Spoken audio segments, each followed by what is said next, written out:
Hi, my name is Brooke Waters, and I'm here to give you a couple tips on how I keep a strong mind and a happy little spirit and soul.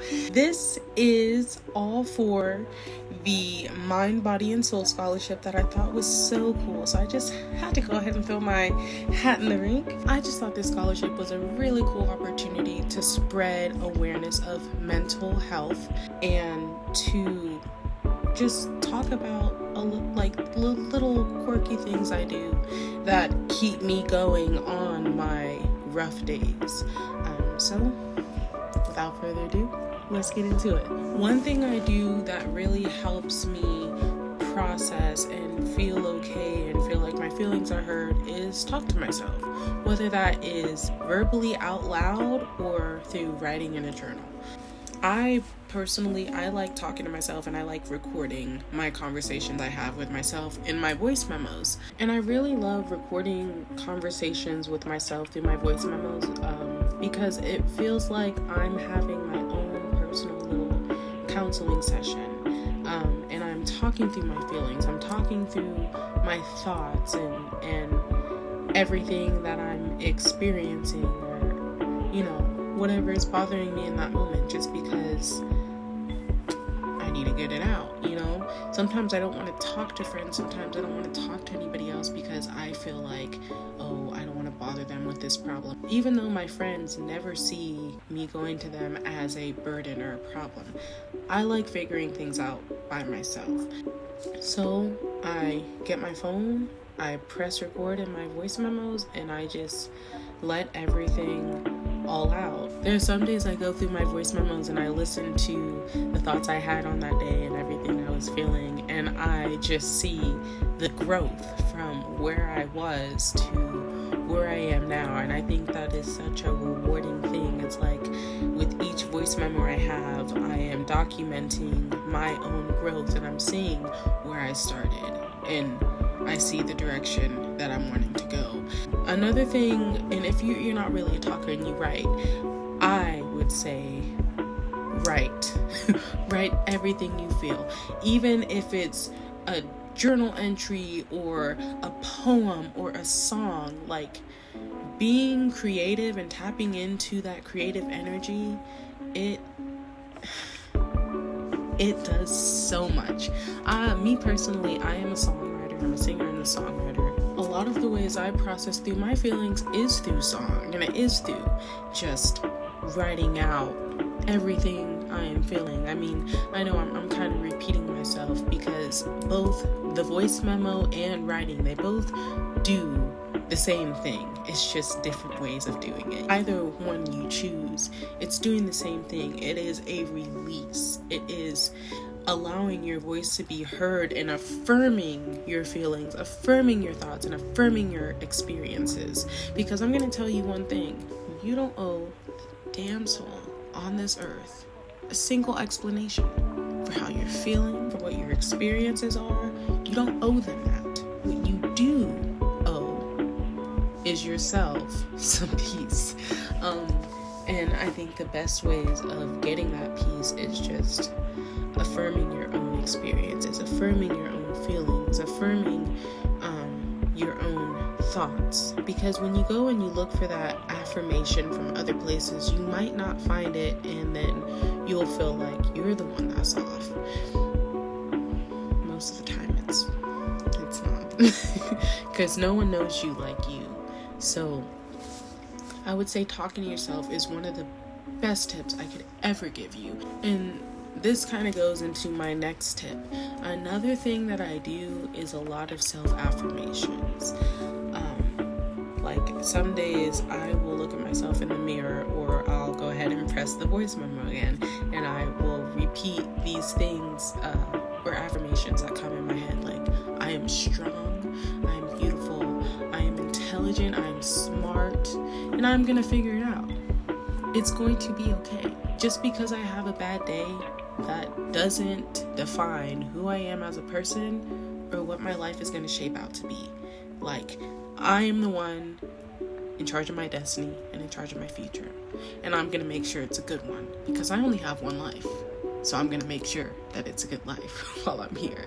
Like, I feel like giving yourself self-affirmations, it's once again, you're affirming your feelings. You're affirming all of the things that you want to see in your life. And I feel like verbally saying that out loud, like the human voice is a very, very powerful thing. And so is writing it down, you know?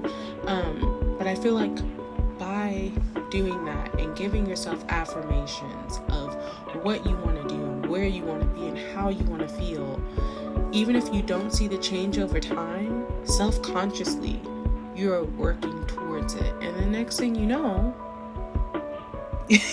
you're living the life that you always wanted to live. You're feeling how you've always wanted to feel.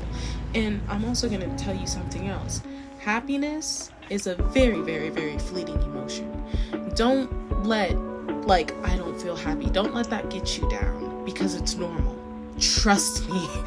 You are gonna have bad days. You're going to have off days. You're gonna have days where you don't even want to get out of your bed. But you just have to keep going. Because I'm a college student as well. And there were some days this semester, or this year, school year, where I would be woken up by my alarm. I'd see that it was 8 a.m. and I would just immediately start crying. So I just want to stay in bed. I just want to curl up and cry and not face the world at all. But I would force myself to get up, and I'd be like, I have goals, I have dreams that I said that I wanted to do, and I'm gonna do it today. Even if I don't feel like getting up today, I'm gonna do it today. And even if I'm crying in between my classes, I'm gonna be there and I'm gonna cry and I'm gonna do it today. I'm just gonna get it done. It personally took me a lot to get to this point of getting up out of bed and facing the world anyway, even on days that I don't want to. And still, even in my school year and throughout my life, there are days where it literally beats me. My mental beats me up, and I'm just like, you know what? It's not going to be beneficial for me to go outside of the house today, and I would just stay in bed and I would rest. But I would utilize that rest, and I would be productive in that rest and actually get some rest. I would watch a comfort show. I would do a face mask. I would just pamper myself and be like, okay, well, my body and my spirit is telling me I need to recharge. So I'm going to take this day and I'm going to recharge, and then the next day I'm going to get gas. And the third and final tip I would really love to give you guys is to set goals and dreams for yourselves and go after them. Take some time today or within this week to either press that, button to voice record, or get your journal and write down or talk out all of the things you want to see in your life, and really think about it and think about the actions that you can take and that you have control over to get you closer to where you want to be.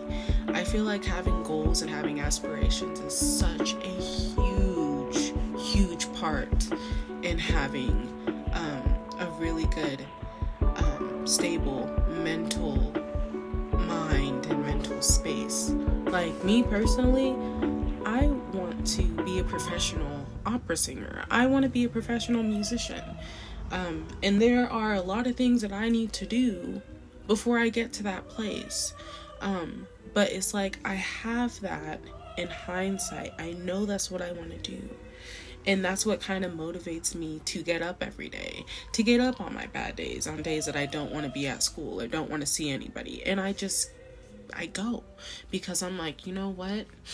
All of these bad days right now, and these doubts and these feelings and my mental being so mean to me, it's going to be worth it, because I'm going to be at the place that I want to be, and no one is going to stop me. I'm sorry, it's my makeup. I'm not crying. I mean, it is an emotional thing, but it's my goals and my dreams that drive me to keep going, that drive me to get out of bed and make me want to keep my head up high, even when I feel like I'm just hanging so low and I just have no energy and I have nothing to feel proud of, and I feel so, I don't know, below where I'm supposed to be. My dreams and my goals and the vision I have in my head of what I want my life to be is what keeps me going every single day. Even if it feels like that goal is so far away, I'm like, you know gonna get there, and nothing is going to stop me. Nothing. And I keep telling myself that even on days that I really don't want to believe it, and I don't believe it, but I tell myself anyway, because I know that one bad day or two bad days or a week of terrible days, a month of terrible days, is not going to stop me from pursuing everything I want. So yeah, goals are really important. Talking to yourself and talking to your spirit is very important. Very, very important. Sorry, now I am kind of crying because I'm just really passionate about this. Like, I wish I knew this when I was just entering college or when I was in high school, because my confidence, I wouldn't have had to fake it. I wouldn't have had to pretend and feel like I had to impress anybody, because really, what anybody thinks about you is none of your business and none of your concern, because that's their problem. If they have a problem with you, guess what? It's not you, it's them. You triggered something in them, and that right there is a powerful thing. And you keep your head up high, you keep going. But I could talk about this forever, and maybe, this scholarship is kind of making me inspired to start a series just talking about mental health and my own experiences, and hopefully, that'll help somebody. But the 3 main takeaways I want you to take away from this video is learn to talk to yourself. Because when you talk to yourself and you start to know more about yourself, you start to see all the things that you love about yourself, all the different quirks you have, all the things that make you laugh, and you start to really enjoy your own energy and your own presence and just vibing by yourself. And no one can take that away from you when you have that, by the way. Number 2, give yourself affirmations. Say those affirmations. If you don't say them every day, that's fine. I'm gonna be honest, I don't say my affirmations every day, But whenever you're doubting, whenever you feel like you're falling short, or you just, you feel low, affirm your feelings and give and affirm all the places that you know you want to go and you will go, because I'm so serious. Anything is possible in this life. Anything. I'm so serious. The sky is the limit. All you have to do is make sure that you are feeding yourself in your mind positive energy and positive words of affirmation, and you are going to get there, okay? And number 3, set goals for yourself. Dream. Have aspirations, because I'm telling you, when you have that vision in your head of where you want to be, that is manifestation. That is going to become your reality. You keep telling yourself, I'm going to get there, it doesn't matter, nothing is going to stop me, I'm going to meet the right people, I'm going to make the right connections, you'd be surprised. Or even, it's now sticking to a mental basis, like, I'm feeling down, I want to feel okay, I want to feel stable, I want to feel happy, and like I said, happiness is a fleeting emotion, so it's okay to just be okay. But to say to yourself, I'm gonna be okay, I'm gonna be okay, I'm gonna be okay, I'm gonna be okay, I'm gonna be okay, it's really hard right now and I'm struggling right now, but I'm gonna be okay. One day you're gonna be okay, and you're not even gonna realize it. So those were my 3 little tips to help keep a happy mind in a stable mental space. I'm not gonna lie to you, life is hard, but you're gonna get through it, and I hope that this was able to help. Anyway, I hope this was helpful to you. This is Brooke Waters on the Mind, Body, and Soul Scholarship, and I'll see you next time.